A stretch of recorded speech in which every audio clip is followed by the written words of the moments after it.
We had a pretty large bang associated with the caution and warning now.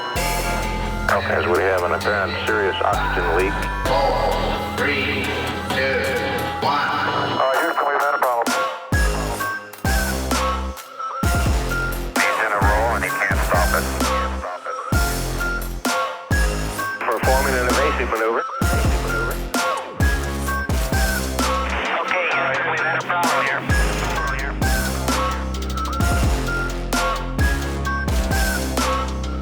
I think we need to do a little more all-weather testing.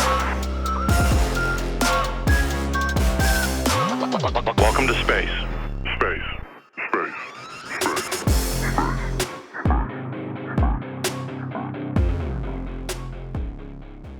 Hello, listener, and welcome to Failure to Launch, the space history podcast where we take you through all the mistakes, failures, and explosions that made modern space exploration possible.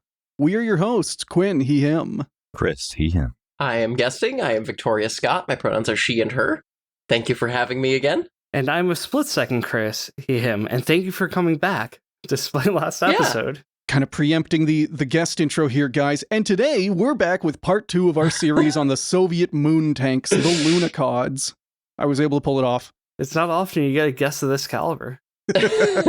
Well, thank you. I appreciate being here. Indirectly insulting every other guest we've had on. Okay, I'll put myself in the kiln. I'm clearly not done cooking yet. So yeah, as you have heard, we are joined again by Victoria Scott of Car and Trangerlismo podcast fame, and Space Artifact fame. So yeah, Victoria, thank you for coming back on. Yeah, last time was fun. Off to an incredible start. I'm looking forward to hearing more about this because it was very zany contraption pilled last time. Yes. Learning about the Chud Barncat rover that is ready to bring a cosmonaut over to my Apollo module and run it clean over.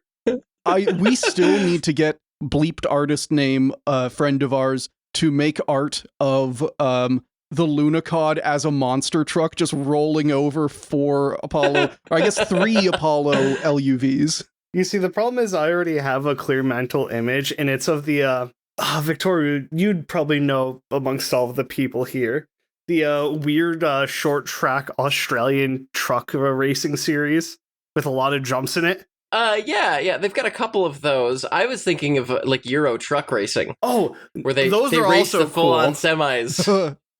That does raise an interesting question. Could you campaign the Lunokhod rover in Dakar? That would be fun. But could it carry the requisite amount of cocaine that is needed for a Dakar truck to profit during a race? I do want to see one of these things catching air. It's easier on the moon, admittedly, because of the gravity. Well, and nowadays with like modern EV swap technology, you just throw some like Model 3 plaid or whatever motors in there. BYD Lunokhod that does the moon's first 0 to 60 record. We have to figure out, because China has 2 moon rovers up there right now. Well, one of them died pretty quickly. One of them at time of recording, BYD. It's U2 number 2. And it was designed to last a month, right? I believe, I can't remember exactly what number. Regardless, it has gone 30 times over its design lifespan at this point. I Love should that not for be them. having that energy drink, but We need to figure out who made their motors. Well, we need more torque is what we need if we're going to jump this thing. I know what we must do. We're going to contact Lucid.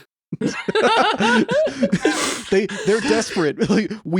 Sir, we will give you a crisp 20 Canadian dollar bill. Are you kidding? That thing will be accelerated more by just mass transfer from throwing regolith at Mach speed than the actual wheel itself. This is intriguing to rotate the concept of the Saudi space program in my mind. What? No, what is... We're gonna put the line on the moon, y'all. So there is actually a thing, the UAE. So like in 2023, I don't know if you... I didn't know about the UAE. Yeah. Thank you for introducing me to the Kansa. Well, they just lost something important today. It's brand new. They just invented it, the UAE. But basically, the Dubai space program is legendary for, like Dubai things, which means that they never build anything themselves and they purely outsource everything to other companies. You've heard of the line, have you heard of the fucking dome? And like, I honestly can't hate it too much because it means that there's a bunch of companies in like Canada, France, Spain that have suddenly a shit ton of money to do space stuff because they're doing it for the UAE. And I'll go quick on this. In 2023, there was the Lunar Regatta, basically this period where like everybody tried to launch a lunar probe at the same time and like 9 out of 10 of them failed. So like Russia's Luna 25, there was the Japanese private one, there was an American private one, and they all crashed and failed because landing on the moon is actually really, really hard. And on them, they had a, one of them, I believe the Japanese lander, had a UAE-owned rover that was like, the software was Canadian, the frame was Spanish, the solar panels were Chinese, and it's just like this international rainbow coalition that came together to build this rover purely because Dubai didn't want to build it themselves. Yeah, that tracks with my understanding of like how that entire city has come to exist. The Canadian software developer, like, what do you mean I have to give over my passport? while you're in the Toronto office. Oh. So yeah, this is another one of those things where like, you know, someone makes a joke about something and then the host jumps in with like, actually that did happen and it was as stupid as the joke would make it sound. Just rotate that for a second. We'll be right back. And then that rover failed because the lander smashed into the moon. It turns, like, this is something that, you know, we briefly touched on last week, but, like, it turns out it's really hard to put things on the moon if you're not just plowing them into the surface and scattering medals of Lenin around. You also have, like, just from a logistic standpoint, you have to trust 2 groups of people ahead of you. You have to trust the people who built the rocket, and you have to trust the people who built the lander. Because you are, like, third-order payload if you are a rover. So, like, last time we talked about proton rockets and how they explode 10% of the time. Yeah, achieved mandate of hell. And then on top of that, you have like, oh, well, if your lunar lander, a bunch of them land well, but they have the problem of an unmanned lunar lander, which is you can just fall over. So they're like otherwise perfectly functional. They have just fallen over on their sides and they don't have like a little kickstand or anything to right themselves. So they died. They got to get the BattleBots guys in here. This is a solved science. They're just going to come up with a moonbot that has a saw that's spinning it like, you know, turbocharger speeds. 25,000 RPM. It touches a rock and it just gets hucked back to Earth. I am putting my line in the regolith right now. Lunar combat will not be like For All Mankind. It will not be like dudes firing AKs and M16s with the handguards with like the cover, whatever protection things removed. It will be a tiny little Lunokhod with a big wedge on the front, like driving into and flipping over an Apollo lander. I'm telling you, saw at 20,000 RPM, you get back into your shuttle and you just get wrapped around the spindle. But then you watch those fights, and anytime anyone uses a saw, it immediately hits the other robot and then like recoils and sends their robot spinning. And in low gravity, that's gonna send you miles. Quinn, that's why you have the fat chud Lunokhod. It's weight anchors in. Now that we mention it, further thing that I am going to use to segue us back to the topic, we are going to talk about a rover that had a bulldozer on the front of it today. Wait, legit shit? Yeah, there was this really controversial case of this guy who really didn't want to pay the sewage fees for his small business on the moon. So the moon swat made him shoot himself inside of his rover. They don't tell you that it was actually a crew of 5 in those things. It was like a World War I German tank in the killdozer. Beautiful. The killdozer with a crew of 27. He's running over Apollo 1.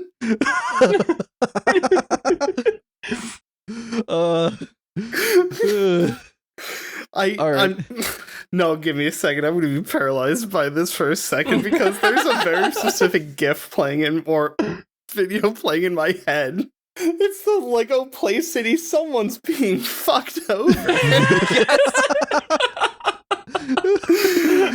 Someone's going on a rampage. A man is being fucked by his local city council. We are going to talk about guys who get completely fucked over by the state. Actually, no. Quinn, you can absolutely send this one. Chris, please. I have tried to do like 4 sequential segues. I love you, but I'm too stupid. You can't send images in Blue Sky DMs. That's not a solved technology. We don't know how to do it. we we only just got group chats. Why is this thing called Tooth Social? For context, Victoria, this is a picture of the Killdozer, the original, and then below that is like one of those Dutch farmer protesters who has like armored up his cab on his tractor. Dutch farmer remix. Yeah. It's kind of like Chud Carsonization, where they all just everybody with bad politics just starts slapping armor onto a tractor at some point. They all kind of evolve toward the same form. You have a point, because it's a John Deere in the picture. Yeah. I'm now just imagining that applying to the people as well. Like, eventually someone is going to wear a MAGA branded, like, Tachanka helmet, like the Russian riot helmet with the eye What do you slit. mean? We already have Boers fleeing to America as refugees. There we are. We've completed the cycle. 30 of them. I'm still counting them as the Dutch farmers coming that are going to be the seeds planted for the new Killdozer. I can't complete the sentence. I mean, are you implying that we're going to get American Boer War in like 30 years? No, I'm implying they're going to get drone striked because it's going to be at that point of surveillance. No, if you're the IDF, you could also just go to Caterpillar and flip through the catalog and order a Killdozer. They've been doing that for like 10 years. Well, that's a factory option now. JCB too, but it will do highway speeds at the same time. and we do. I was just about to joke before that of like, I bet an FPV could penetrate the Killdozer, but we do now have real tactical info on the effects of an FPV drone versus a Caterpillar. Yeah, it's a great time to be a data freak. Now, fifth attempt at a segue. Speaking of something that would absolutely, like, if we saw footage of a Lunokhod burnt out by the side of the road in eastern Ukraine, I would not be surprised. We're going to talk moon rovers. Okay, back to Dodge tractors. Nah, I'm sorry, I had to. Just cut that. I'll keep it. Now, last time we covered the early history of the Soviet lunar rover program, how it fit into the rest of the Soviet moon program, and why it ultimately became the only big PR win against the Apollo lunar landings. We also talked about how the rover actually worked. It's about the size of a small car, and it requires 5 trained tankers to drive it. And also how it nearly died multiple times getting stuck in potholes. Don't worry, you got 8 wheels. This thing is basically a Striker, but, Soviet. Oh, God. Rolling over the Lunokhod because I turned too fast. I guess that's more of a TAP V. My Lunokhod mobile gun system. But don't worry, because today we are going to be talking about Lunokhod 2, the rover's bigger, meaner, and substantially more French brother. And also how all of this ties into the Chernobyl disaster and why Luno 2 is currently owned by a man named Lord British. It's a weird one. I keep introducing him as the guy who made the Ultima games, but almost all the Ultima games were made before I was born, so I don't know if that really tracks.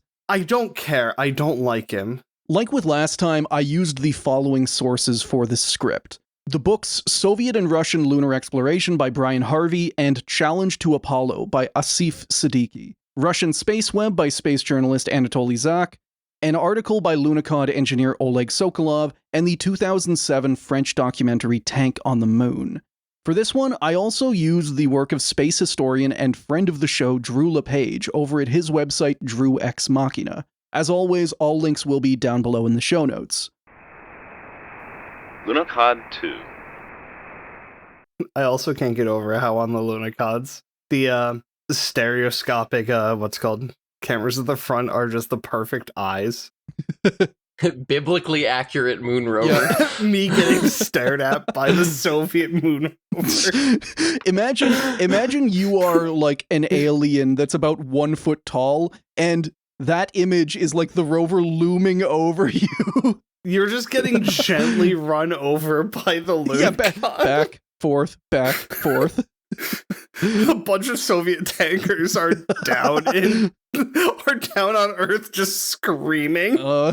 I feel like the quality of the driving, like if this had been launched after the Afghanistan war and like those were the tankers who were asked to do this. Someone's yelling to load HE frag. One guy is the driver is drinking engine oil. It's the only thing that keeps him calm. He's getting his sip. Fuck, now I just want to see the Beast movie, but about Lunokhod. The Beast movie. Yeah, well, okay, the movie The Beast. On why it's basically why the Giselle is the best rifle known to man. Dune before Dune. I don't know if it was before Dune. I don't think it was before Dune. The movies, almost yes. definitely wasn't. Oh, okay. Or at least any movie from the Dune series that I will acknowledge, because the original Ornithopter is an affront to just everything I can love. Brezhnev rising out of a black, oily goop. Oh, no. Now, where we last left off, the Lunokhod 1 rover had just died on the moon after about 11 months roving the surface. It operated in 2-week shifts, driving during the lunar day and going inert during the lunar night. In all, it traveled more than 10 kilometers and only died because its polonium-210 heating source had turned into a lot of lead, which meant that it froze to death. That was in late 1971, and to keep the story going properly, we need a bit of historical context. Our favorite thing. Gotta eat your veggies, listener. Last time we talked about the head rover guy in the Soviet Union, an ex-tank designer named Alexander Kamurgian. Don't worry, he stays around for another few decades. But we also talked about Lavochkin, or OKB-301, the fighter jet bureau turned space probe OKB that built the lander that safely dropped the rover onto the moon. Like most OKBs of the era, it was named after its founder and original chief designer, Semyon Lavochkin, though he died in 1960. His death threw the entire bureau into chaos. Not because he was so integral to all the work going on there, but because an OKB without an influential chief designer was basically chum in a shark tank. It didn't help that at the time, like just as he died, the Bureau had finished all of the projects that were on its plate, which meant that it didn't have any more work going on to justify it existing. Even if a new leader could be named, Lavochkin's death from a heart attack, remember that for later, took all the OKB's political connections with him. He, I guess, didn't have the phone numbers written down anywhere. In late 1962, the flailing bureau was dissolved and hostile takeovered by show favorite Vladimir Chalamet's OKB-52, which is a very Vladimir Chalamet move. Someone on a different space server I'm on called him a messy bitch, and that stuck with me. You know, that's going to stick with me too now. It's spread. Because, for context, Victoria, Vladimir Chalamet, he's like persistently the second fiddle to Sergei Korolev. He's the second fiddle of the entire Soviet space program, which means he's kind of the scheming vizier in the background all the time. He's constantly making little moves. He never gets quite as big as the big guys. He also makes the proton rocket, and he's just always trying to do shit. He hires Nikita Khrushchev's son Sergei as a way of like getting some political brownie points. And at one point we will talk about how the same thing happened to Lavrenti Beria, the head of Stalin's secret police. His son also became a rocket scientist. Oh, God. Wonder how. And the thing that sucks is that he was actually good at it. Oh my God, that's so much worse. Maybe he got the job through nepotism, but like surface-to-air missile guidance was invented by the son of Lavrenti Beria. God damn it. You hate to see a fail son winning. No, you hate to see the fail son of like the archetypical Soviet ghoul. Yes. Yeah. Like, hey, your dad's not allowed to be around anyone's kids, but you know how to use a radar. Yeah. Although as soon as Beria died, his son did get booted out of the OKB. So he became persona non grata. I love the Soviet Union so fucking much. It's such a shithole, but at the same time, it's a beautiful one. Yeah, it's consistently stumbling forward. Now, Lavochkin spent the next 3 years under Chalamet's boot, basically being forcibly converted or strogified from a fighter jet bureau into a space probe manufacturer. I knew some people would get that. That's a deep cut right there. That's an image, and I wanted that to like convey how forcibly Lavochkin was turned from like, we make fighter jets to like, no you don't, you make fucking moon probes now. The trans women have a different analogy for that kind of like forced shift in mode of fair. what you're doing. Queen, don't kid yourself. Nothing in this industry is willing. Fuck, now I'm just thinking of trans strogification. watching a sissy hypno spiral. They're just like, you will build the Lunokhod. Get into the pod, sir. Thank you, ma'am. Fuck, Lavoshkina? I'm trying to think of the Russian feminine.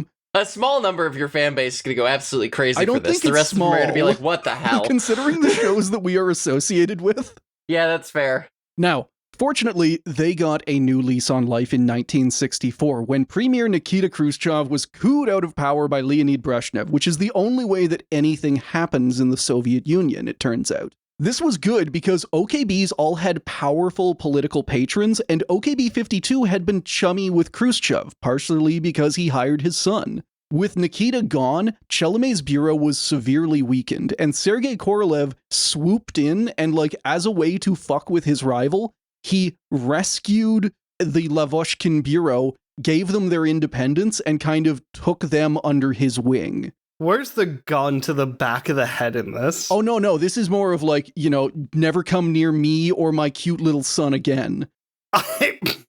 Never come near me or my twink again.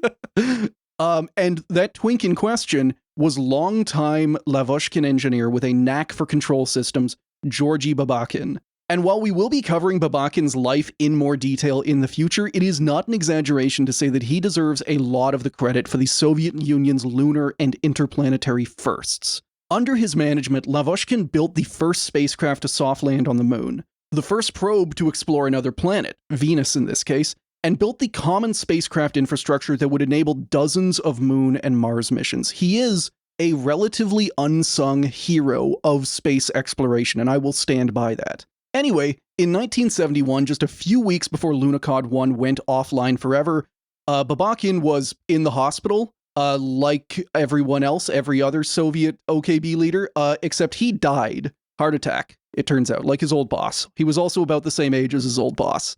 This just happens.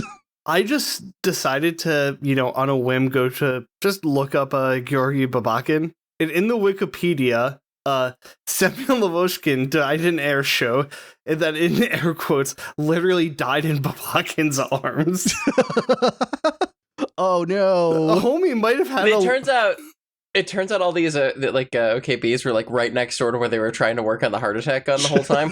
In this case, it was just Semyon Lavoshkin. Yes, I've survived. I've survived the air show, and then just he got the delayed action heart attack gun. No, he just got shot square in the face. That's why they were never able to move it to production and use it on American leaders, is because they never knew when it was going to take hold. You got hit with the beam, and 30 years later you're keeling over. shooting a 70-year-old president with the heart attack gun that has a half-life of plus or minus 30 years. It's just shot him.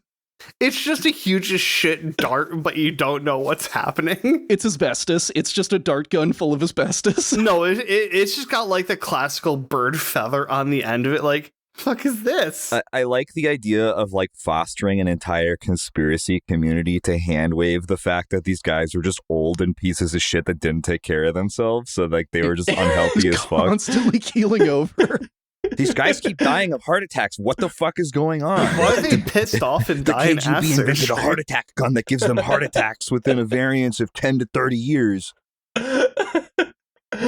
Considering Soviet microelectronics at the time, I'm sure the heart attack gun would have been the size of a truck. It's got two diesel generators. You are tied up to a chair, and you hear the menacing sound of a truck beeping as it backs up towards you. You're giving a speech and 2 kilometers away there's this giant greebled greasy machine that's belching smoke, and then you just see there's some guys in suits and glasses operating it, and they're just they can see that you see them, and they're just hold up, just wait a minute, they're gesturing from 2 kilometers away, hey, just hang on, and they're just fumbling with it, and this little pipe out of it just shoots a dart at you from 2 kilometers. It hurts, but I don't know, you feel fine. What the fuck? Ow, that hurt. You're baffled by this for the next 35 years. Exactly, it's an uncertainty gun. You'll never know what it did to you. No, what happens is you get hit with the Venture Brothers nozzle. and it just stares at you for 20 seconds and then just go. That would be the best idea, though. Like, if I were the Soviet scientist who were told to make the heart attack gun and I very quickly figure out it's not possible, I would just make the placebo heart attack gun. It would just be a laser pointer. I would tell my bosses it works perfectly, but it has a plus or minus of 30 years. And I call this the natural causes gun.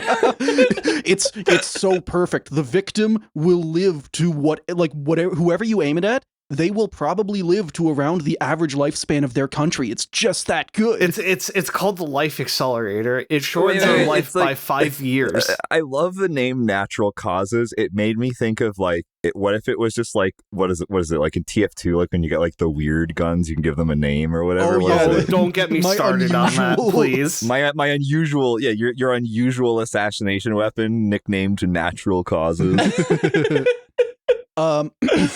So yeah, Babakin's dead, and he dies pretty much like a month before the Lunokhod does. This doesn't actually have much to do with the story. He just gets replaced by a different guy at Lavochkin who carries on the work. I just wanted to talk about him a bit. One new show favorite. Anyway, after the death of Lunokhod 1, plans were drawn up for a second rover. This one would be largely similar to the first, being built on the same frame and with most of the same core systems, just with a fuck-ton more scientific greebling crammed onto it. About twice as many instruments total as the Lunokhod 1. In automotive terms, this is a mid-cycle refresh. Yes. It has had its facelift. It's looking good. Drawing from lessons from the earlier robot, other improvements were made. Quote, "It was 100 kilograms heavier at 840 kilos. It could travel at twice the speed, having two speeds, 1 kilometer an hour and 2 kilometer an hour. It was either just notch 1 or notch 2. It existed in a binary state. That's what Sergey, you're telling me. Do it." If there's anybody who ever listens to Well, There's Your Problem in this audience, I can think of the analogy of the Pennsylvania Railroad's Big Liz. An electric locomotive that had two speeds, 10 miles an hour and 20 miles an hour. It did generate enough torque that it just tore boxcars in half. Hell yeah. This is not a great solution to railroading, but at 1 kilometer an hour versus 2, you're probably okay. Yeah. Do not worry. I have converted the boat into a cabriolet. Everything is good now. The way you worded that felt open-ended in that there is a 10 and 20 mile an hour speed, which means there is no zero. So it is a perpetually moving device. It's just doing a very slow burnout at the station. Lunokhod 2 was designed to handle obstacles of 40 centimeters and holes of 60 centimeters. Oh, shit. It had twice the range. Addressing some of the driving problems arising from the first Lunokhod, pictures were now transmitted to its drivers every 3.2 seconds compared to 20 seconds before. The cameras were moved much higher. Lunokhod 2 had 3 low-rate cameras on the front, able to scan 360 degrees vertically and 30 degrees horizontally, with 2 double panoramic cameras able to scan 180 degrees horizontally and 30 degrees vertically. Wait, are you telling me that top camera could just spin? It says scan 360 degrees vertically, and I don't really know what that translates to. So it just spins constantly. Possibly, Love yeah. it. I imagine that just means from like straight down to 5 degrees off of straight down on the other side. No, I want to imagine it just doing rapid spins. I'm sorry. Among its scientific equipment was also a French-made laser reflector for measuring the rover's distance from the moon. There's a bunch of reflectors that are still on the moon. This is one of them. You can, if you know where the rover is, you can point it at the moon, you can point a laser at the moon and figure out how far away you are. I'm this far away from my destiny. Also of note was an astrophotometer, a sensor for measuring the intensity of light from the surface of the moon. The reason this is important is that there has always been this discussion of using the moon as a place to base deep space observatories. So like putting telescopes on the moon, basically, as a way to get better images but not have to deal with zero-G and satellite stuff. Unfortunately, the moon's surface at night is 14 times brighter than a full moon night on Earth, largely because the moon is surrounded, it doesn't really have much of an atmosphere, but it's surrounded by a haze of lunar dust that is really, really reflective, and it picks up the sunlight. Drew LePage's article, which will be linked down below, goes into a lot more detail on this and why it is important, which I would highly recommend reading. Now, Lunokhod 2 was launched on a Proton rocket that did work this time in early 1973, about a year after the end of Lunokhod 1. This was admittedly a very tight turnaround time to design, build, and test a new rover, and the designers at Transmash would have liked to have more time. They did not have more time because of our show's favorite reason: political pressure. Having something nice for the holidays. Hey, it's back! 56th anniversary of like something Lenin said, and they had to launch it in this 1 day window. Hold that thought. Hold that fucking thought. They're just in the Kremlin. They got the big red button that just starts playing the anthem, and just someone Jesus is fucking just, Christ, hold these thoughts. just fist above the head. We will get there. See, the Apollo program was formally killed on December 19th, 1972, and Lunokhod 2 was pushed to fly as close as possible to that date, basically to thumb their noses at the US, showing that even if they hadn't landed cosmonauts, the Soviets now had the moon completely to themselves. Like, with the end of Apollo, America is formally not touching the moon anymore. And remember, because this was before the N-1 rocket was cancelled, many in the Soviet space agencies believed that they would soon land people and they would build permanent bases and they would, take over the moon for the Soviet Union. And as part of that, the Lunokhod rover was proposed as a way of, these rovers would be launched, they would survey base locations. This was all part of the larger goal of landing cosmonauts on the moon. Still, for all the utopian ideas and propaganda, the upshot of this decision was still engineers and scientists having to do their jobs faster and shoddier than they wanted. And it showed. On the flight from low Earth orbit to the moon, faulty telemetry coming from the rover nearly scrapped the entire mission. Then, for seemingly no reason whatsoever, without any orders from the Earth, while it was still in orbit and attached to its lander, the rover began deploying hardware for landing, including opening its solar panel lid, which hit a part of the lander. So, they're still in space, they're in lunar orbit, and the rover is getting ready to just kind of, drive off the tracks and just kind of float away. Thankfully, they were able to stop this. It has decided that it is ready? Yeah, it's my time. I'm gonna step out, don't worry. But Luno 2 reached the moon safely, landing on January 15th, 1973, just a month after the end of Apollo. It rolled off the lander into the Le Monnier crater, which is kind of upper right on the visible face of the moon, just off the Sea of Serenity. Slide 25, you can see the Mare Serenitalis, and there's just a tiny little half crater, like a pimple coming off of it on the right. Oh. And it fucking drives that whole thing. The tiny crater, not the big one. Oh. And in case anyone doubted the propaganda value of this mission, which is why I said hold that thought, the rover was also plastered with the slogan 50 Years of the Soviet Union, 1923 to 1973. And it played the national anthem over the radio. All right, I gotta give him credit for that one. That's pretty cool. Half the time they make up the dumbest shit for these. So having one that's all right, I'll give you that one. Yeah. That's pretty cool. I'm just imagining some guy at the Jodrell Bank Observatory in the UK tuning in, pointing his radio telescope wait, I think I hear something. They just immediately just bolt straight up, right? Now, compared to Lunokhod 1, this second rover burned the candle at both ends.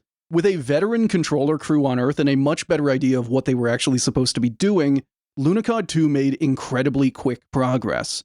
Early on, it drove over 1 kilometer in 6 hours, which in rover terms is like speeding on the highway. Just out of curiosity, from the technical perspective, do they do the polonium thing again? Yes, this thing has a brick of polonium-210 on it. Okay, just checking. You gotta have it on the moon. I should also mention for that distance that it drove 1 kilometer, 148 meters. But its average speed throughout the rest of its mission was 15 meters per hour. So it drove several times faster than it was supposed to because they just wanted to see how fast they could go with this thing.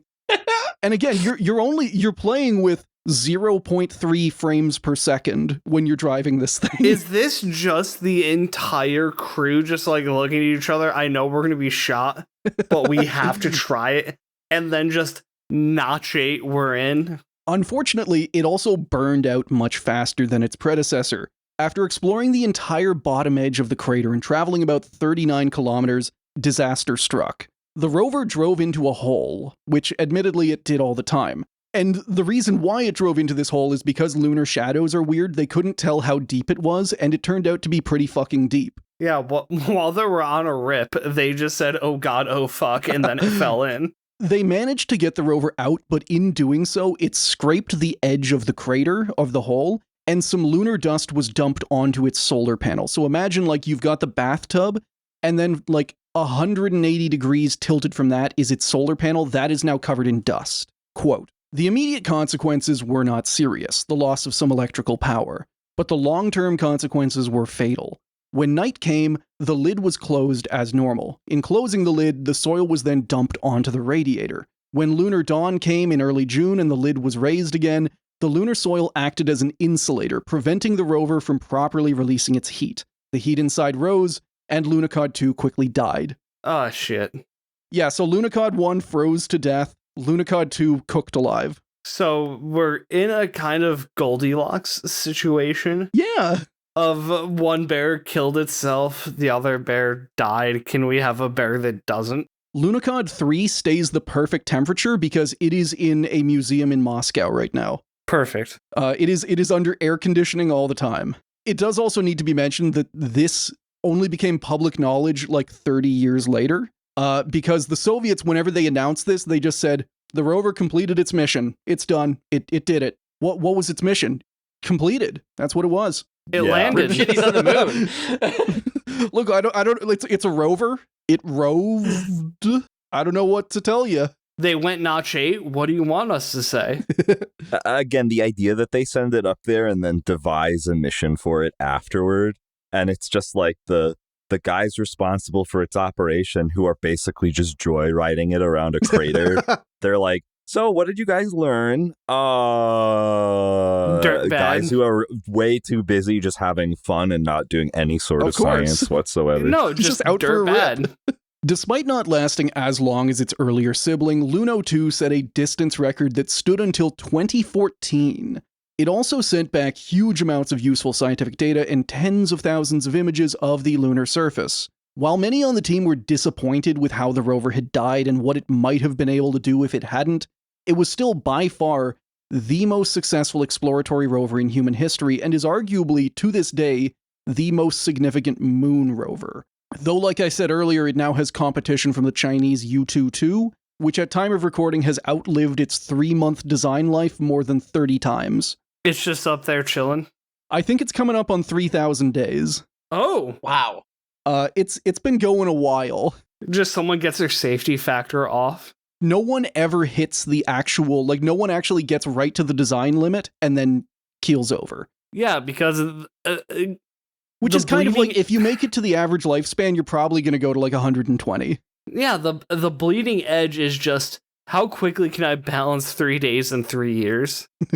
And usually your superiors will probably be pissed, so you just go, you err on the side of make it a little bit better. Now, after the end of Lunokhod 2, there were still high hopes in the Soviet space program for more missions. Soviet media had announced the 70s, like, they go out and they announce to the world that the 1970s are the decade of the space robot. And plans had been put in place to have Lunokhods work in tandem with sample recovery probes. They would, like, find and return cool rock cores to the probes, and then the probes would send those home. Even better, the designers at Transmash were working on a heavy Lunokhod that would be twice as large as the old design and contain an entire lab inside of itself. Wait, 3,800 pounds. Crossoverification of the Moon Rover project. The book I sourced from says that they took inspiration from APCs that the rest of the factory was designing. Can we make a T-55 airtight? Awesome. No, give me a second. How much did the Aztec weigh? I need to know The this. gut impulse is about 3,500 pounds. I think this outweighs it. Those early GM crossovers weren't that heavy. 3,780 Oh, that's to 4,000. Okay, so it's off by 200. But it roughly matches the heavy Lunokhod. Just born a decade too early, the Lunar Aztec. And because it was like you could have fit people inside it, the bathtub would have been huge. No, we're gonna ride on top. That is the Soviet tradition. Finally, a lunar rover that seats 7. Unfortunately, like the rest of the Soviet lunar missions, the rovers were shut down quickly and quietly. State media stopped talking about future achievements, like the things that they would do, and they started talking about rovers purely in terms of like past glories, what we did accomplish. And that was the first sign for the people actually working on these rovers. They didn't know that they were circling the drain until the radio started talking, like doing in memoriam stuff for them. Yeah, just had to check really quick. Stalker came out in 1979, so that correlates really well with like kind of my general conception of like the decline of the empire as people were like, oh shit, this party's over. Get out. Just get out. Why is Tarkovsky here? Why is he hanging around our factory? Who let him in? What's this Swan Lake? What is this haunting melody? Lunokhod 3 gets up there, it doesn't play the anthem, it plays Swan Lake over the radio. That's the first indication to the Soviet peoples that it's all over. What's coming back from the moon? Oh god. It actually would have been able to because Lunokhod 3 never reached the moon, it never left Moscow. It was cancelled before it could fly, and now it's sitting in the museum in the Lavochkin office. And it is fully just like, there's their little museum, and there's a fucking moon rover the size of a small car. No, I don't like it. It looks like they lobotomized it and put the goggles on. Yeah, that's actually its nighttime little like eye mask. Are you saying that's for the lunar night? Are you saying they gave the Lunokhod nods? I also do like, you can see below the big white camera, they have a little gimbal camera too for navigating. It does look like the one that's on their current tanks line. The idea that you said that it's at the Lavochkin office. Yes. And I interpreted that as Lavochkin's office, as in the they rover is just sitting office. at his desk. Yeah. Are you kidding? If this was just straight up in the office, I would be having lunch next to this thing all the time. Like, look at that little, like, topia, what's it called, like, fern they have right there. Oh, yeah. I'd be sitting right there. I'd have my noodles and just chill. Yeah. You'd be making your lunch in the tub of the rover. That polonium's still probably hot. I'm willing to bet they still put the polonium in it. No one wondered why, like, Lavochkin office had a massive cancer rate spike. This looks like something from Aperture Laboratories. It also has the color palette. Yeah, exactly. It's got the shitty yellowed curtains and like the tile floor, and then it's this wildly like out of place scientific probe.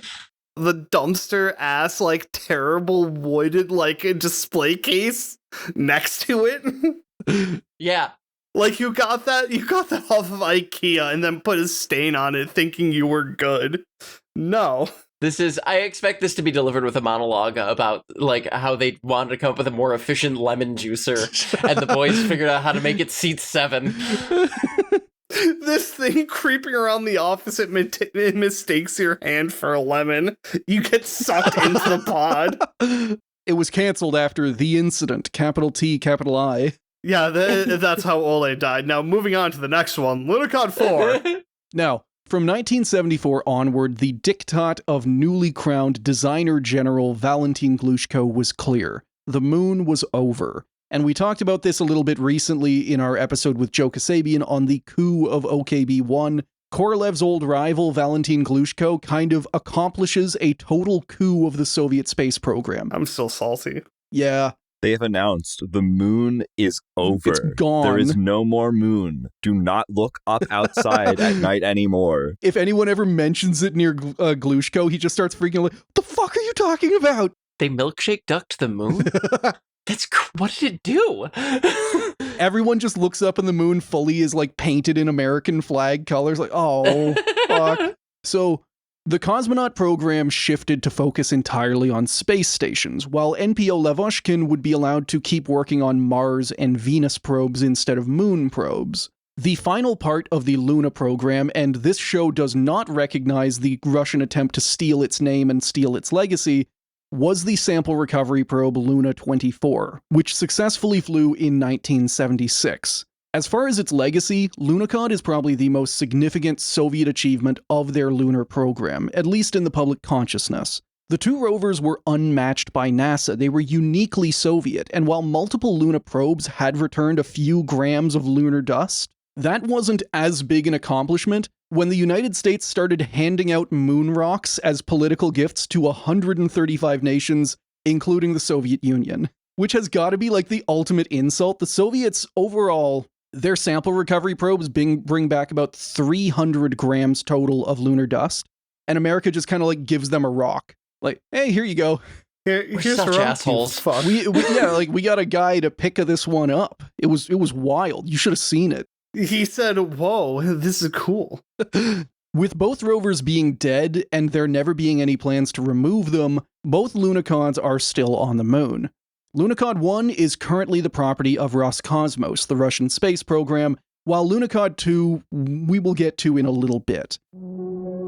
Hello, listener, and welcome to the mid-reel ad. If you enjoy Failure to Launch, more bad space history, and you want to hear more of it more often, there is an option, the FTL Patreon. Signing up at any tier gets you access to monthly bonus episodes and Q&As, and joining an elevated tier gets you even more content, like Chris-narrated minisodes. If that sounds good, you can sign up at www.patreon.com/failure to launch. And now, back to the episode. Moon rovers in Chernobyl.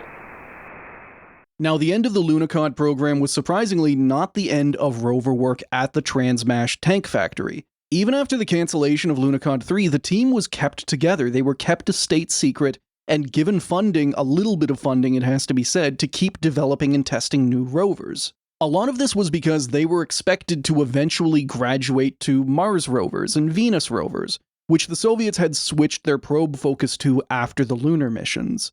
They were, after all, the first to land a probe on both Venus and Mars, with Venera 4 and Mars 3 respectively. And Mars 3 even had this like really tiny, cute little like Walker rover that the Transmash team built that would have been the first Mars rover ever. Wait, what was it called? Did it have a name? If you look up, I'm trying to remember the name. It's like PMAM-M or something. It's got some weird kind of like name like that. If you look up Mars 3, you can find it. Funny story though, even though Mars 3 landed first on the moon, it died within 15 seconds of landing and never deployed its rover, and it never sent any data home. So people normally give the Americans the credit for first Mars lander because Viking actually lived. Oh my god, this thing is the stupidest. It's love so it. adorable. Other Chris and Victoria. If You're you've other ever Chris. Yeah. If you've ever seen the walking what's called quarry cranes, like the super massive ones. It's like one of those but tiny. It's maybe when I like was a- 6 inches across. Oh, When I was a little autistic kid, I had a big book of images taken of just those walking quarry cranes, and it was my favorite thing in the entire world. Big and mighty machines. We might have had the same book. also, no, I had a coworker back at my previous job that I think immediately just clocked onto how weird I was. And one of the best Christmas gifts I ever got was, hey, here's like an encyclopedia of boats and submarines. And just, I haven't been seen that much since then. I feel like this is kind of required for podcasting. It is the top book in my nightstand next to my bed. Wait, Quinn, there's a GIF. Yes, and I am just getting to that because if you are not watching this on YouTube, listener, I would recommend checking out the post below this episode post on Blue Sky, because we will have clips there of a tank on the moon showing all of the kinds of prototypes that Alexander Kemerjian and his team built after the end of the Lunokhod program. It looks like something that like the Roadrunner would use. And A Wile E. Coyote ass, kind of, capture the Roadrunner machine. Yeah. It's got the worst vibes, but at the same time, it's beautiful. you can see those little silver arms. Those just go in a circle, so it moves by like swinging those arms over and kind of like hopping along like inch by inch. It like turtle crawls. Yeah. There it is. No, go to new slide 29. Look at him go. That's incredible. It's me escaping my problems. This is. Are you familiar with the meme that's like, just walk out? Yeah. Just leave, just hit the leave. Mars if you're quick. My favorite part is that this rover is not independent. It has the child dog leash on it. So it could only, and that was in the real rover. If it had landed successfully, it would only have gone so far from the lander before it just stopped. And just watch it pulls the rover over. I also don't really, I could look this up, but I didn't because I'm a hack and a fraud. I'm trying to figure out, like, how much scientific equipment could you really fit in that thing? It really redefines the term iPad baby because it's roughly the same size. This is, like, you mentioned it crawling like a turtle, Chris, and now I'm just imagining that, like baby turtles having to make the trek to the sea and, like, a very large chunk of them don't survive. I'm picturing that, except it's hundreds of these tiny little Mars rovers. With the most pitifully attached, like, cable on the back that looks like it's about to, like, desiccate itself apart. Oh, it's even called an umbilical. That's even more perfect. Me and my perfect child escaping the Soviet shithole. Brackets, we're in the worst one now. I have landed, me, Lander, M29, have landed inside of a small pothole. I need to fling my child to safety so it can call help. So, like, these things are, without exaggeration, generations ahead of rovers that NASA would build over a decade later. Consider that the first NASA rover ever launched is Sojourner, which is more comparable to that tiny little Soviet lander, rover. Between the Lunokhods and the prototyping years, Alexander Kemerjian kept pushing the bounds of rover design on a shoestring budget, and despite none of them ever flying. We are talking rovers, walkers, hoppers. There's one in that video that shows, like, it has wheels, but it has this weird kind of crawling, walking kind of gait to it. Hey, I'd rather have that instead of, the bouncing Mercedes nonsense we have nowadays. But again, none of these rovers would ever be used in any Soviet space mission. Their rover know-how would only be applied one more time in the Soviet Union. In 1986, one of the 4 reactors at the Chernobyl nuclear power plant north of Kyiv exploded. I'm not going to go too in-depth on this since I am not an expert, but one of the main problems with cleaning the site was that the explosion had blasted radioactive debris from the reactor onto the roofs of the building. Debris that needed to be cleared. Early on, someone at the Kremlin remembered the work of the rover team and summoned Alexander Kemerjian. He and his team were ordered to construct a radiation-proof rover that would act mostly like a RC bulldozer, clearing the roofs without risking human lives. Notably, in the recent Chernobyl miniseries a few years ago, they showed the rover failing completely and them just having to go with, like, a Western robot that also failed and then just having to use people anyway. This is not what happened. In 1 month, in one single month, the team had built the metal chassis of the rover they called the STR-1, Special Transport Robot 1. Compared to the Lunokhods, it was simple, light, and absurdly rugged. It had to be simple to have it ready in time. It needed to be light to make sure it didn't fall through the reactor's thin roof, and it needed to be tough to ensure that it could survive being in pretty much the most radioactive spot on the planet. They milled the wheels out of solid titanium blocks, not the mixed alloy of the Lunokhods, pure fucking titanium. They hooked it up with a couple of cameras, and they mounted a dozer blade on the front. They used the rest of their allowed time testing the rover. And I want to be clear on this, like, they were testing the rover. They weren't holding up any of the stuff at Chernobyl, like, no one was waiting for them, because they knew that the roof cleanup would have to happen, like, a couple of steps down the line. So they had a bit of, like, breathing room there. They turned their old moon yard into a simulated roof, scattered with replicas of reactor graphite and other debris. Like, they took pictures from above of the debris on the roof, they recreated it perfectly, and then they shoved it around with their RC dozer. And they also trained themselves on how to operate this new rover. Themselves because they did not have time to train any of the cleanup crews at Chernobyl. One of the engineers, Mikhail Malenkov, quoted Kemerjian as telling him, "Friends, we are the only ones who know the STR-1. To pilot it, we'll have to go ourselves." Oh. Yes. King shit. No, that's also, we have to go right into the Yeah, that's something we're going to get to. They are not just, like, this thing is remote controlled, but because of the radiation, they have to be very, very close by to it. They are not working from, like, a hotel 2 cities over. They are there. They worked in 1-month rotations. Malenkov was leader of the second rover crew and spent 30 days working on the contaminated roofs. He was on the roofs with the rover. Wait, for how long? 30 days.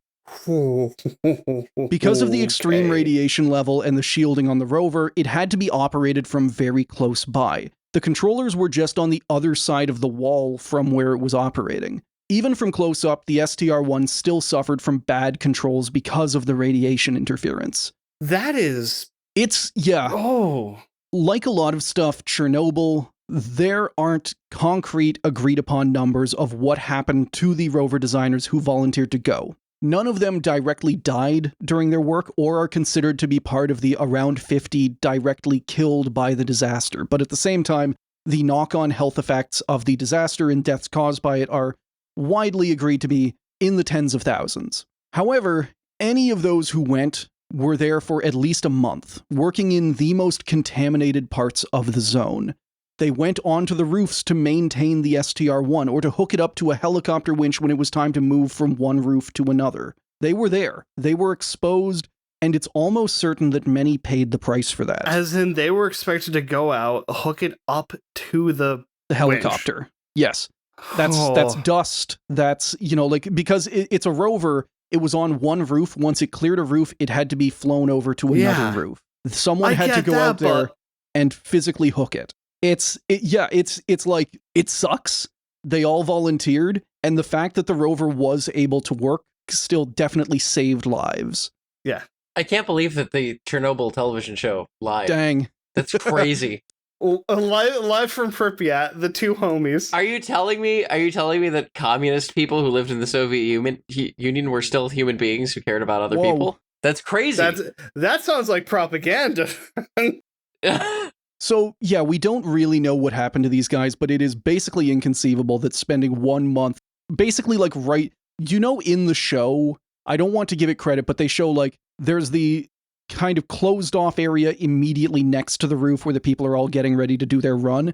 That's basically where these rover guys are set up. They are immediately next to the roof. They are within they can walk outside and look at the rover. It is inconceivable that they did not suffer consequences from that. Alexander Kemerjian spent weeks in a Moscow hospital with acute radiation burns. Not just radiation poisoning, he had lesions on his skin from the radiation.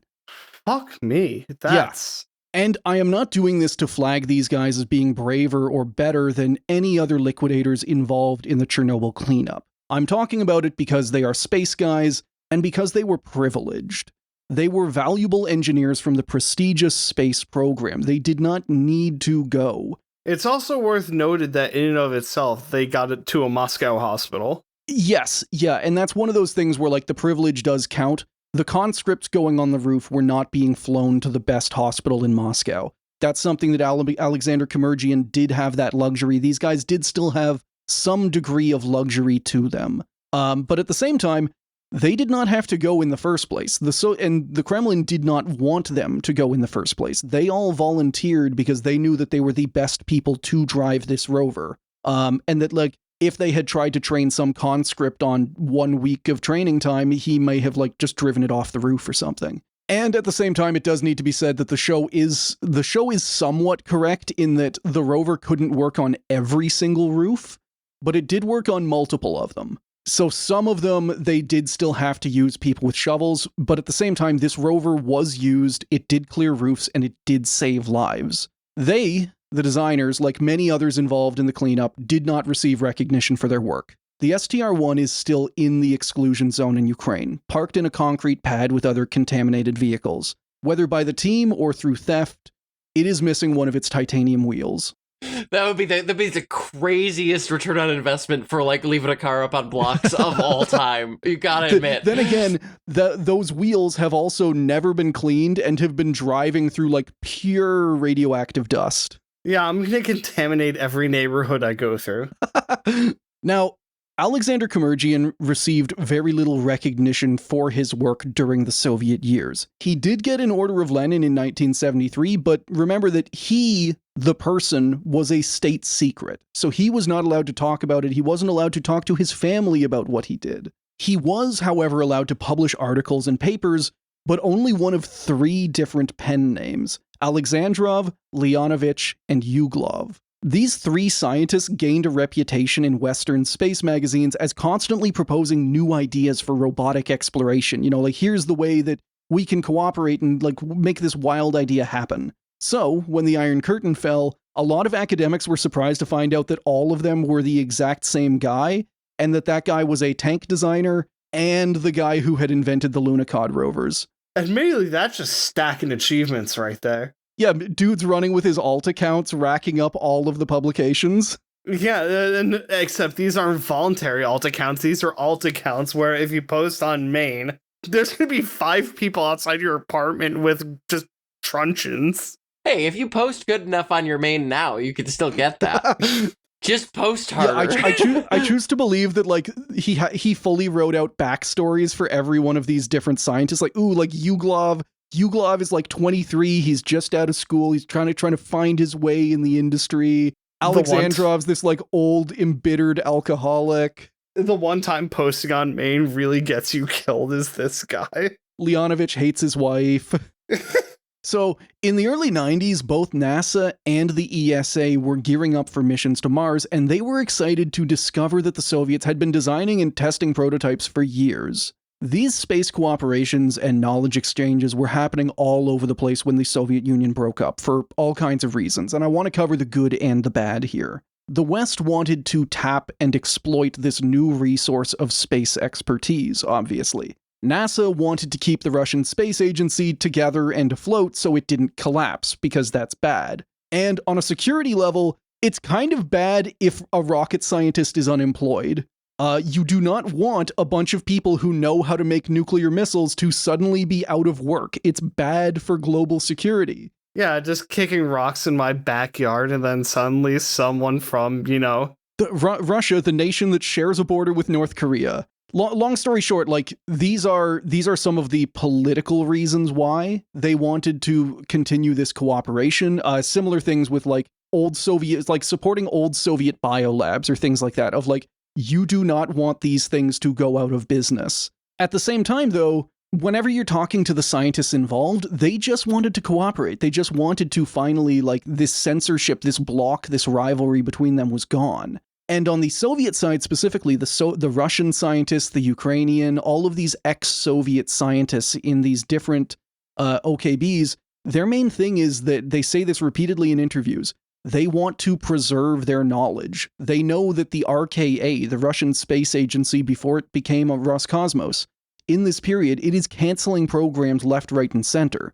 So a lot of them view it, if they can share this knowledge, if they can send it to NASA, if they can send it to the Europeans, it will mean that it won't have been for nothing. And this is, on the rover side, especially prescient because there is an attempt to launch a Russian Mars rover. However, it gets canceled. It is originally going to be part of Mars 98, but that gets canceled, and the Mars 96 mission explodes because its Proton rocket fails, which is about the most poetic way that could end. Sensing a theme here. Yeah, Chalamet's ghost will not let Soviet or Russian things reach Mars. Actively fighting them from the spiritual plane. Well, I mean, it's not helped by them using a Proton rocket, but... But the Proton rocket is the only thing powerful enough. Like, the whole reason they're using a Proton rocket is because it's 3 times as powerful as a Soyuz rocket. There's no other option.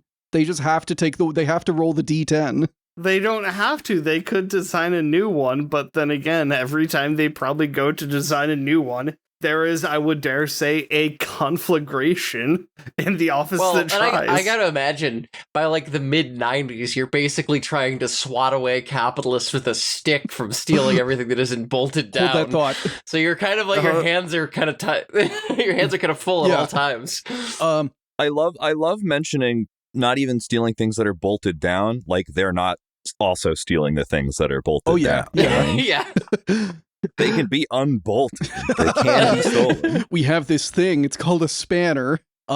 On the rover side, NASA wanted to test what was called a Marsocod prototype, a Mars rover that Kemergian had built. So they flew them all the way out to the Mojave Desert. I have a couple of pictures here. This design is super cool. I love the Marsocod design. It has these massive drum-shaped wheels, and it's 3 different articulated sections like an insect. Yeah. If you see it driving, all of those segments are separated, and they're kind of like waving around. What you are seeing there in that picture, that is a Soviet rover, an American NASA-provided service module on the back, and that blue robot arm on the front is McDonnell Douglas. So this is like fully hybrid. I'm going to say the rover is Soviet because it was made prior to the fall of the Soviet Union. Shit was going to be so cool for just like a second there. Yeah. The documentary has these great shots of the Russian team working with JPL in the desert. I also have a picture there. Alexander is this tiny old dude in a pink button-up shirt and a straw hat just wandering in the middle of the desert. And I love him. I love Alexander Kemergian. He keeps doing this pretty much until he dies. He retires like 3 years before he dies. He's just like, he's the rover king. So this infusion of ex-Soviet rover knowledge into NASA greatly helped them with their own Mars projects, starting with Sojourner, which touched down on Mars in 1997. It also marked, again, I want to be clear about this, only the 3rd rover mission in history. You've got Lunokhod 1 in 1971. You have Lunokhod 2 in 1973, and then you have a 24-year gap before NASA launches a rover. God. I like to highlight that just because nowadays it seems like every year or so there's a new rover launching to the moon or Mars, and that's great. I love them as exploratory platforms. But the fact that the rover effectively died for a quarter of a century and was only kept alive by these weird dudes working in a tank factory is an incredible bit of space history knowledge that I did not know before I was researching this story. And all the infrastructure, I would dare say, is also incredibly interesting. Oh, creating the regolith simulator. Hiring the 5 guys. Yeah, the 5 guys that are just there to, I don't know, just exist on it. The auction. Now, at the start of this, I promised that I would talk about the ownership of one of these Lunokhod rovers. You mentioned stuff being sold off by the capitalists, anything that wasn't bolted down. Yes. It turns out that in 1993, the newly capitalist Lavochkin company decided to start selling off all of its space assets for some keeping the lights on cash. Because the rovers had technically been built under a contract from Lavochkin, like Transmash built them, but they delivered them to Lavochkin. They were Lavochkin property. They put up the Lunokhod 2 and Luna 21 lander for auction at Sotheby's in New York City, where they were promptly snatched up by Richard Garriott, who is definitely a kind of weird figure in both space and video games. On the space side, he is actually the son of Skylab astronaut Owen Garriott. He is a private astronaut himself. He is a famous collector of Soviet space artifacts, and he got married. He had the first zero-G marriage because he rented out a Vomit Comet in 2009, which kind of rules unless you puke on the bride. Did he? I think he had the experience. I don't know about her. Like, he would have already been to space by that point. On the video game side, he's the main guy behind the Ultima game series and insists that everyone call him Lord British. I'm not very familiar with his work because the vast majority of it was made before I was born. But I do know that his most recent video game work was in 2021 when he was trying to make an NFT-based MMO. Yay, I remember that period when everything had to have NFTs crammed into it. Quoting from a New York Times article, Mr. Garriott bought them with his winning bid.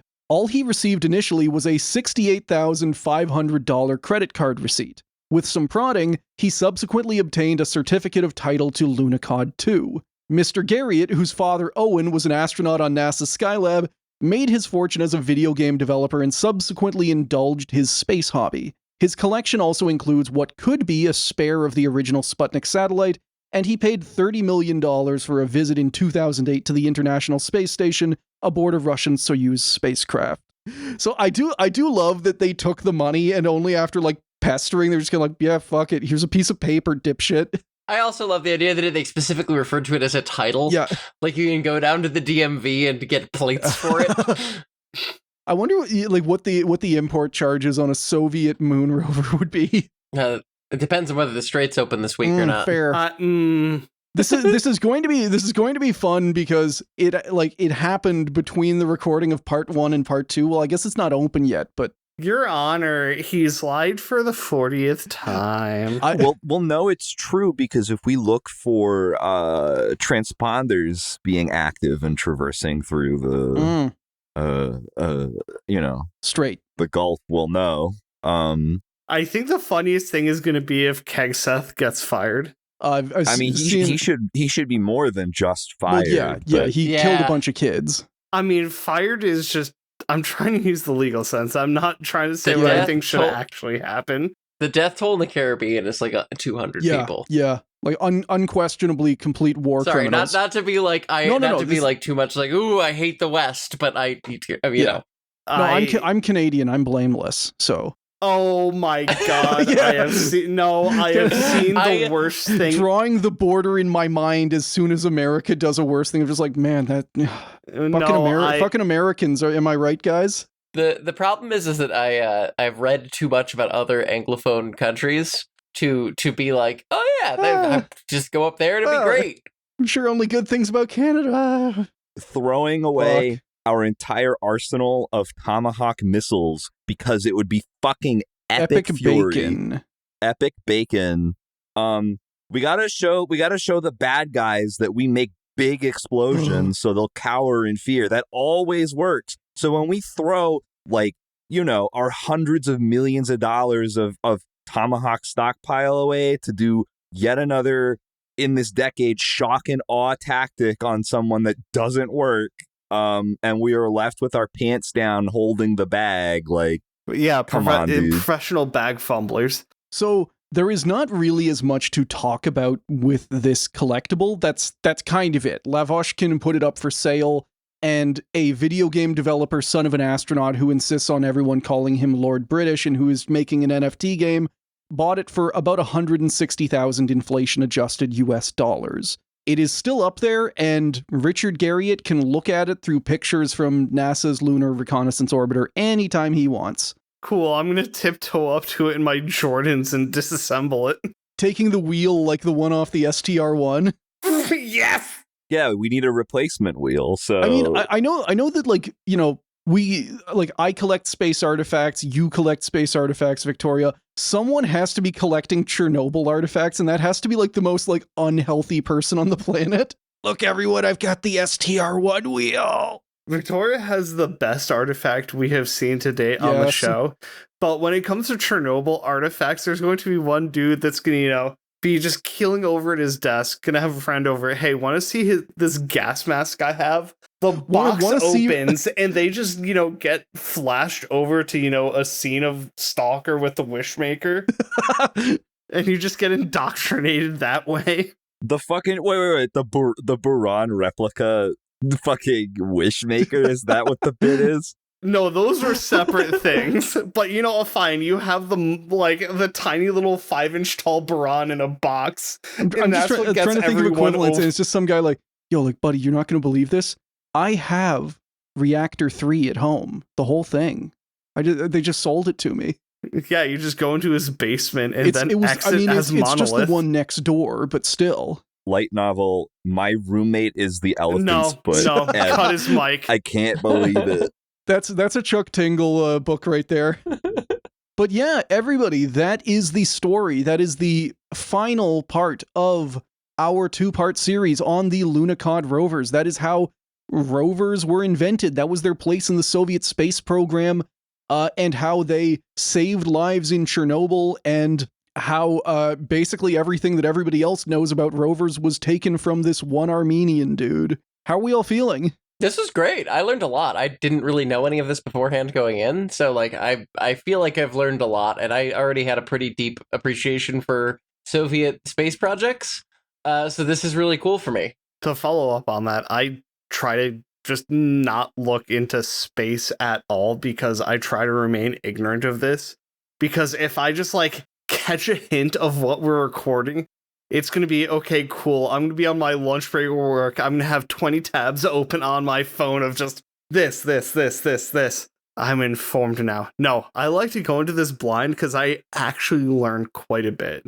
I'm still reflecting on the nature of mortality, thinking about being someone willingly going into a highly irradiated area, knowing that 10 to 15 to 35 years down the line that I'm going to have cancer because of it. It's one of those ones, I think I told you guys, I think I tell you guys anytime it comes up, like whenever I got to that part, was reading, there was a decent part of a dude's book about that. There was the documentary, like, I have no shame in saying when I am crying, when I am writing these scripts, and that's part of it, of these dudes, like, recounting the fact that they are voluntarily, like, they're rocket scientists. They are not conscripts. They have the choice to not go, and they choose to. And again, we don't know exactly what happened to them. We do not have strict numbers. But the fact that Alexander Kamergian, he does not get radiation poisoning. He gets radiation burns. Like, his skin gets fucked up. And not to bring things all back to like the Buran I've got, right? Because like I don't have that many like space artifacts. No, seriously though, hear me out, right? Part of, like, I don't really have that many space artifacts. Part of what made the Buran so specifically interesting to me was like, one, obviously it's huge and weird, but I think part of it is that the Buran to me is, you know, I mentioned this briefly in the first part of the episode, but it is a really, really triumphant feat of engineering that was failed by the society around it kind of collapsing before they could even do anything useful with it. You know, the shuttle and the Buran kind of both developed from the design brief of what if we have to steal the other country's satellite out of orbit in a single rotation. And so they both have these weird designs. Of those two, the Buran is much like better and higher payload. It could fly, it could fly, Energy, it could fly alone if it needed to. Yeah. And we never got a chance to see it in action. And so you have all of the efforts of all of these engineers that was just kind of like wasted. And that's like, that is like a really depressing thing. And I think like the stuff like this with, building this rover and risking your life, probably shortening your lifespan, maybe dying to try to help people because you have the skills to do so is like, it is like another illustration of like a society that had good people in it that were willing to help others that just failed those people. And it's like, that's, I think, like, as somebody who is, like, very well aware of, like, the Soviet Union's many flaws, that's, like, the thing that kind of keeps me romantically interested in the history of it, is because, like, there is, and it's the same thing with America now, right? Like, we're doing this again. Like, we're doing this too. Every collapsing empire kind of goes through this kind of thing, I think, where you have motivated people who want to use their lives to make other people's lives better, or forward humanity in some way, and like a lot of them end up in space programs, and every time that you end up tossing one of these designs, it's like that's that person's life's work to try to make the world better that just didn't come to fruition. And like that was kind of what drew me to getting the Buran, and that's part of why I stay so interested in like Soviet space stuff, especially from like this late era. There's kind of like both like it's so modern, it represents these different attitudes. Like I do love looking at the Soviet and American stuff, or Soviet and Western stuff, like where they very clearly separate. Like a lot of designs you can see, oh, this is the Soviet take on a fighter jet, this is the American take on a fighter jet, but like the Americans never made a chronoplans. That was something exclusively Soviet. You're trying to activate me with that one, aren't you, bud? And until 1996, rovers were exclusively, unmanned exploratory rovers were exclusively a Soviet thing. They were not replicated by America. Yeah. And it is kind of one of those things where you look at the kind of exploitation of the post-Soviet states after the fall of the Soviet Union, and where I'm kind of like, like the good and the bad of this is exploitation. This is kind of picking over the carcass of the loser. At the same time, though, like you talked about, I can't say if I was a Soviet scientist who had worked on this stuff and then the Soviet Union collapsed, I cannot say that I would not be happy to give it to NASA just so that it would get used, just so that like it would make a difference for humanity. Yeah. When I worked at NASA, like that was kind of why I wanted to be there, was because I was like, well, I disagree with a lot of things that the country I live in does, but at the time I was like, and this is probably naivety, but I was like, I still think that this is like overall a good thing for humanity, and it shouldn't in an ideal world matter who's forwarding the cost of space exploration, right? Like it should theoretically benefit all of us equally. It obviously does not.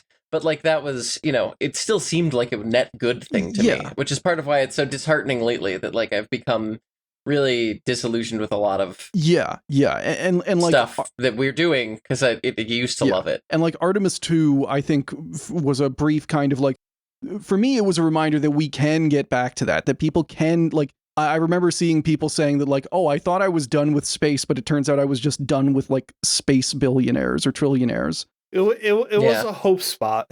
Exactly, yeah, and proof that we can get back to that. It's not gone forever. And then I saw the Artemis 3 announcement where they like didn't pick any women for the team, and I was like, oh yeah, but we're right this back place to the sucked. Shit show.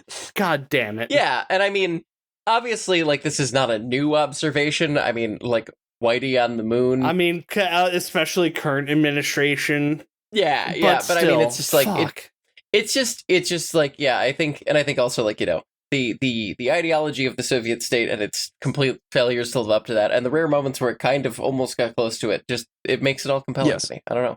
That's just my thought. I just wanted to end with that. Whenever I'm researching these things, there are so many things that like I go into a story thinking that it's going to be about this, and it turns out I have to go and talk about all these other things. Like these guys were at Chernobyl. I did not know that the Lunokhods were made by tank designers. Or that, for me, one of the really big things is something we talked about there, that Lunokhod 1, Lunokhod 2, and then there is a nearly 25-year gap before another rover flies. And nowadays, rovers are treated like this, and they have become a major part of space exploration. If you want to explore the surface of another planet or celestial body, a rover is the default. Yes, it's a good way to do that. And for the longest time, they were basically like the space chronoplan. They were something that the Soviets did. They made like one or two of them, and then they just gave up. You're doing it again, you asshole. Yeah. And like this design was just sitting there, and during that brief period of space cooperation, it was allowed to flourish. It was allowed to move to a place where there was more funding for it to actually happen, and it did.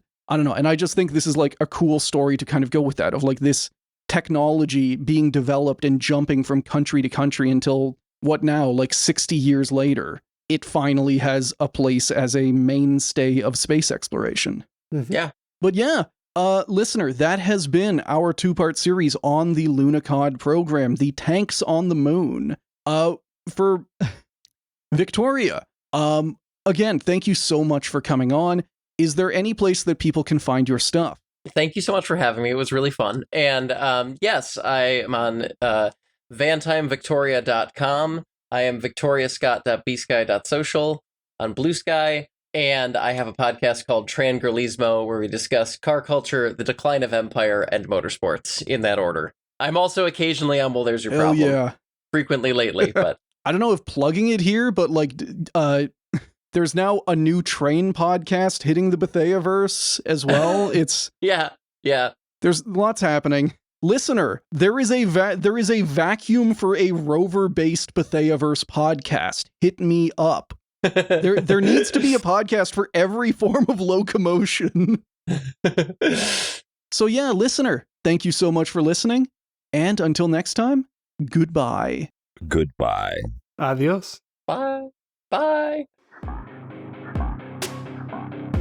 Thank you to everyone who have signed up to support the show, and a big shout out to all of our top tier patrons. Our cyborg cats are Alex K, Asha Rin, Boss, Kataiga Reptile, Charlie, Comrade Sleepy Bro, Daniel F, Graham E, Jesslyn T, Jorg 2, Building My Rockets in Achtetatis Rabahase Hereds Haprordias, Joss, Kamo, Lane of the Wired, Matt, Mobius Striptease, Murray Motorsports, Mysterious Stranger, Oil Drum, Pat, Halsey, Rare Scrungles Fingus 3rd Edition, Skylab Bricks, Source Force, Spectre Cohen, The Mass of Grey Goo, formerly known as Wingsmith, Tortilla Baron, Vivek D, and What's the Character Limit for a Patreon name anyway? Our space dogs are a Union Thug, A. Blinkham, Agent Carter, Alex S., Alexander the OK, Alice N.,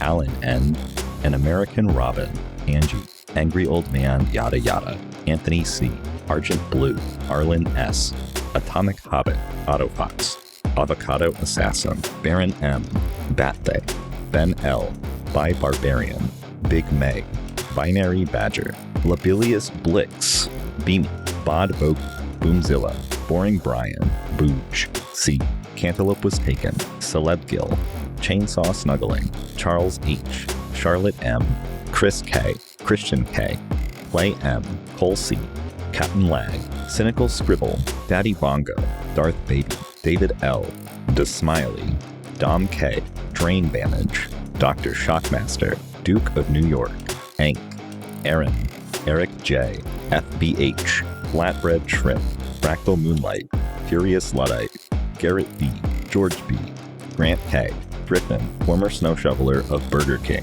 Heiko S, Howl's Moving Pictures by Rush, Human Post-Fuel Soup.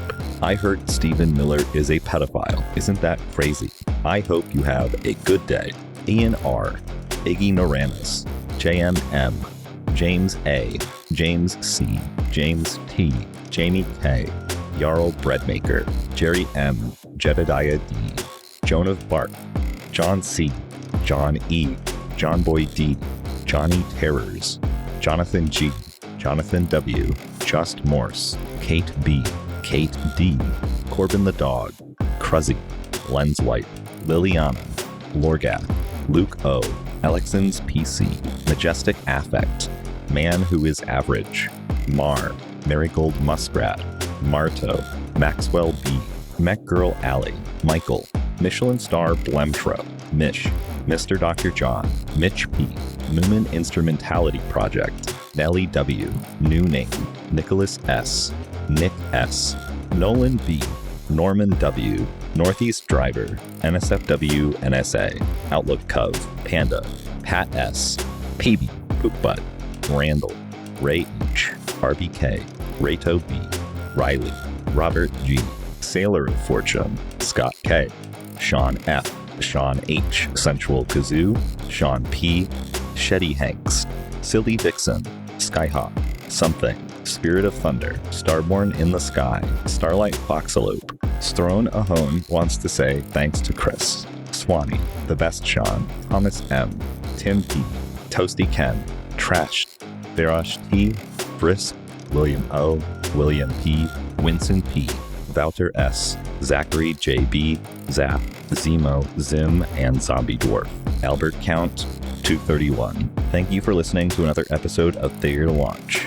If you want to follow us, we are Failure to Launch on Blue Sky and FT Launch Pod on Instagram. We also post our episodes with visual aids at Failure to Launch Podcast on YouTube. FTL intro and outro themes were provided by DJ Danarchy.